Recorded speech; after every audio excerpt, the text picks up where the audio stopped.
बच्चों, कैसे हो? अगर आपने देखा हो बच्चों, मेरा जो लास्ट वाला लेक्चर था डुअल नेचर ऑफ मैटर का, जो मैंने आपको बोला था कि dual nature of matter Heisenberg, अगर आपने वो चीज देखी है तो देखिए कितना आसानी से हम बोलते हैं ना बेसिक से क्वेश्चंस हो जाते हैं। हम बोलते हैं ना बेसिक से क्वेश्चंस हो जाते हैं, इसी वजह से हम बोलते हैं कि बार बार आपको यही चीज मैं बोलता हूँ कि बेसिक से क्वेश्चंस करने चाहिए। कोई भी अगर हो तो बेसिक से क्वेश्चन करा करो, बहुत बहुत फायदा होता है। ठीक है, अगर आप कोई चीज बेसिक से सॉल्व करते हो तो आसानी से क्वेश्चन हो जाते हैं। ये एडवांस तक के भी क्वेश्चन होते हैं, जैसे कि अभी हम करने वाले हैं ये एडवांस 2025 का फिजिक्स का एक क्वेश्चन आया था, इंटीजर बेस्ड आया था, और बिल्कुल सेम देसी तरीके से करेंगे। कोई भी ऊट-पटांग चीजें नहीं, कोई डायरेक्ट कोई फॉर्मूला नहीं, जो आपको पता है वो मुझे पता है, हम उसी से सॉल्व करेंगे, आसानी से सॉल्व करेंगे। राइट, आइए क्वेश्चन क्या था, consider an electron in the n is equal to 3 orbit. एक इलेक्ट्रॉन है n is equal to 3 वाले ऑर्बिट में वो घूम रहा है, okay, of a hydrogen like atom, ठीक है, विद एटॉमिक नंबर z। हमें नहीं पता कौन सा मतलब आपका एटम है, एटॉमिक नंबर z दे रखा है, ठीक है भाई। At absolute temperature T, a neutron having a thermal energy kBT, absolute temperature T पर एक न्यूट्रॉन है having a thermal energy kBT has the same de Broglie wavelength as that of this electron. Okay, यानी कि उसकी जो de Broglie wavelength है इस same है जो कि उस इलेक्ट्रॉन की थी। ओके, अब उन्होंने बोला है टेम्परेचर का जो एक्सप्रेशन है वो z स्क्वायर लिख लेते हैं, z square h square z square, तो क्या बोल रहे हैं टेम्परेचर को, z square h square upon alpha pi square a not square mn मतलब मास ऑफ द न्यूट्रॉन और k b, यही बोल रहे हैं ना क्लास, यही बात बोल रहे हैं वो या नहीं? तो अगर हम बात करें, if we just talk about, इन्होंने ये बात बोली है और बोला है फाइंड अल्फा, है ना, क्या बोला है, फाइंड अल्फा। अब देखो कैसे करना है। हमें बात पता है कि लैम्डा क्या होता है, h अपॉन p होता ही होता है, तो लैम्डा जो होता है सर वो क्या होता है, h अपॉन p, ये बात सबको पता है ना, बिल्कुल ये बात सबको एग्री करता हूँ मैं। और हमें ये भी पता है रेडियस a नॉट, थोड़ा आसान हो जाएगा हमें चीजों को मतलब कहता है पहचानना, जो जो चीजें हमारी जिंदगी में यूज हो रही हैं, क्योंकि a नॉट है तो रेडियस का कहीं ना कहीं एक्सप्रेशन आएगा ही है ना। अच्छा, अब हमारे पास एनर्जी का भी एक फॉर्मूला था, याद करिए जो हमने यूज किया था, E energy of the neutron यानी कि p स्क्वायर अपॉन 2mn, है ना, मास ऑफ द न्यूट्रॉन। तो यहां से अगर हम मोमेंटम निकालें, p of neutron will be equal to twice E यानी kinetic energy of neutron into mn का अंडर रूट, यही आएगा, टू एनर्जी ऑफ दिस, ठीक है। और क्या क्या दिया हुआ है हमारा क्वेश्चन में, इन्होंने जो कि केवीटी दे रखी है एनर्जी, तो 2e यानी कि केवी क्या है, बोल्ट्जमैन कांस्टेंट है, और mn है, सही है, ये मेरा pn है यानी कि मोमेंटम ऑफ द न्यूट्रॉन है।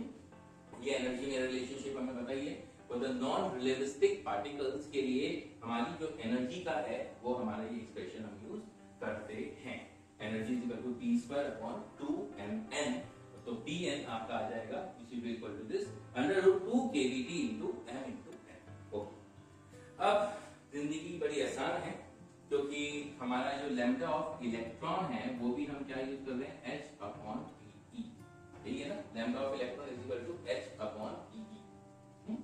और इन्होंने हम क्लास क्वेश्चन भी बोला हुआ है कि वो दोनों इक्वल है, वहां तक हमें जाना पड़ेगा, we need to go through that. तो MVR ये वाली चीज सबसे पहले हमारे दिमाग में आती है जो बहुत ज्यादा यूजफुल होती है, MVR is equal to NH upon 2y, और R जो होगा वो nth रेडियस का रखूंगा मैं अगेन, और MV को क्या लिख सकता हूँ, आपका momentum of the electron which is equal to NH upon 2 pi Rn, सही है।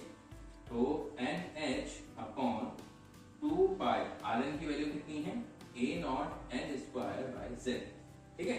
तो मोमेंटम ऑफ द इलेक्ट्रॉन आ गया NHz upon 2 pi a naught n square, ठीक है, ये मेरा प्लस मोमेंटम आ गया, राइट।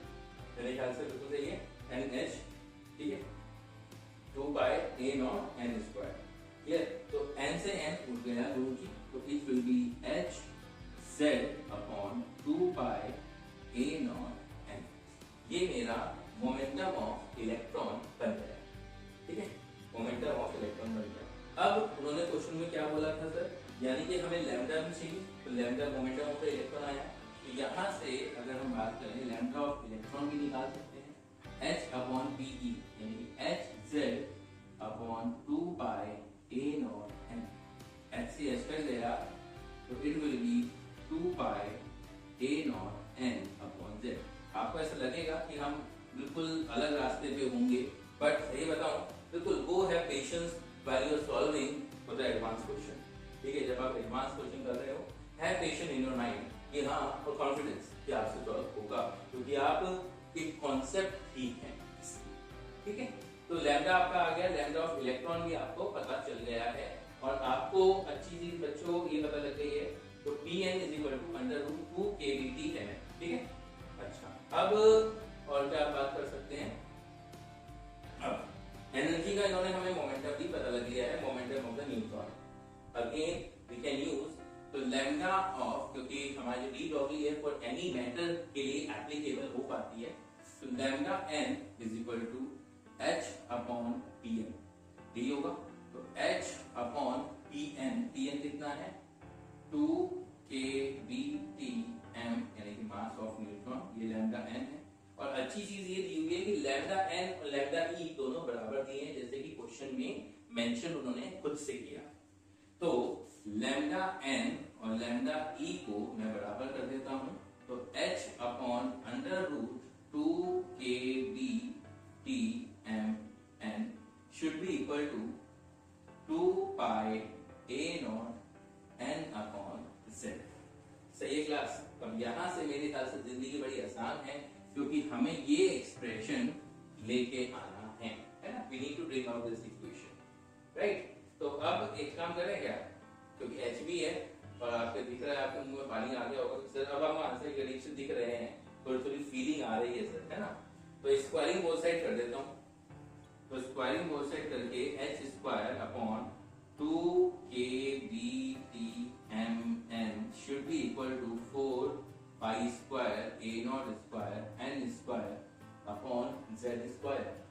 सर कुछ तो मामला सेट बन गया, तो temperature will be equal to कितना आ जाएगा z स्क्वायर h स्क्वायर, है ना, और upon 2 kB mn 4 pi square, बिल्कुल एज इट इज उतार दो n स्क्वायर, है ना। अब सर बाकी सब तो सेम है, मेरे ख्याल से पाई स्क्वायर भी दिख रहा है आपको, आपको mn भी दिख रहा है, आपको kb भी दिख रहा है, n की वैल्यू 3 दी हुई है, तो 3 का स्क्वायर कितना होगा 9, ठीक है, 3 का स्क्वायर कितना होगा 9, तो n इज इक्वल टू 3 दिया हुआ है, तो 3 का स्क्वायर हो गया 9, 9 टू द 18 या 9 4 द कितना बन जाएगा क्लास, c का स्क्वायर आपका 9 आ जाएगा, 9 4 द आपका बन जाएगा 36, और 36 टू द 72, तो it means z square h square upon 72 kb mn, है ना, pi square, right, pi square a not square, देख लीजिए, और बन गया अल्फा, यही है ना अल्फा, यही है ना अल्फा, ये लो खुशी से आंसर। तो अल्फा की जो वैल्यू आएगी, इंटीजर बेस सवाल था, तो ये मेरा 72 आ गया। बताओ कहाँ डिफिकल्ट था? सबसे पहले मैंने क्या किया था, एनर्जी का निकाल दी एनर्जी चुपचाप, न्यूट्रॉन की एनर्जी निकाल दी, फिर मैंने इलेक्ट्रॉन के लिए खेला, क्योंकि दोनों की वेवलेंथ को मुझे बराबर करना था, मुझे पता था कि लैम्डा ऑफ इलेक्ट्रॉन और लैम्डा ऑफ न्यूट्रॉन को मुझे इक्वल करना था, तो मैंने लैम्डा ऑफ इलेक्ट्रॉन निकाला, और इलेक्ट्रॉन निकालने में मुझे ये क्यों एक्सप्रेशन ध्यान आया सर, जैसे ही आपको याद होगा ना ए नॉट, ऐसे आईआईटी हमने क्वेश्चन की क्लास में भी करते हैं, जब आईआईटी 2011 या 12 में आया था वो ऐसे क्वेश्चन काइनेटिक एनर्जी का, वहां पे ए नॉट का एक्सप्रेशन, आर का एक्सप्रेशन, वेलोसिटी का एक्सप्रेशन भी यूज करना था, तो यहाँ पर मुझे वो चीज दिमाग में आई, आर का मेरा जो एक्सप्रेशन है वो मैंने डाला, क्योंकि z को इंट्रोड्यूस मुझे करना ही था क्वेश्चन को। सिंपल खेलेंगे ना एडवांस के साथ, बिल्कुल आराम से खेलेंगे, ठीक है, questions, have understanding, I hope you understood the thing. कोई दिक्कत, कोई परेशानी, अगेन कमेंट बॉक्स में जरूर कमेंट करें, ठीक है? क्लियर हो गया? कुछ भी हो, कोई भी दिक्कत हो, कोई भी परेशानी हो, आराम से कमेंट बॉक्स पे कमेंट पे करें और जिंदगी की मजे लेते रहें। बिल्कुल, तो सीखते रहिए, करते रहिए, टीसीसी के साथ। Thank you.